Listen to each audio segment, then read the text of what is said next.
Quem vê essa lindeza aqui com quase 30 metros de altura nem faz ideia de que lá em 1991, quando foi erguida pela primeira vez, não tinha mais do que 5 metros.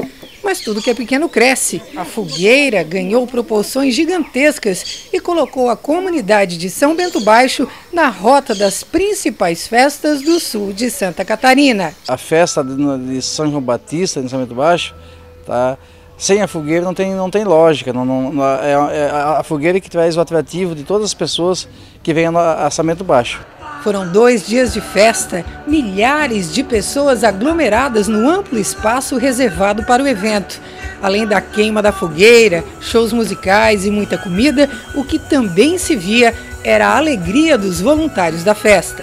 A gente está bem contente pelas pessoas que a gente está vendo aqui, que eles vão voltar o ano que vem com certeza. E toda a recepção e toda a preparação para essa festa todos os anos vem nos surpreendendo.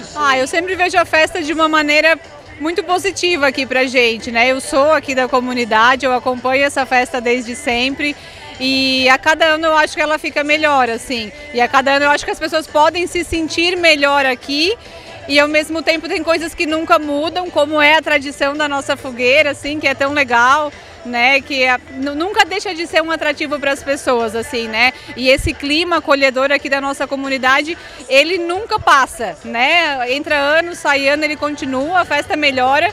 Mas eu acho que é isso que faz as pessoas continuarem vindo para cá, assim, todos os anos. A gente celebra religiosamente. A gente confraterniza e depois de alegria e ciacoli, ciacoli, ciacoli, como diz italiano.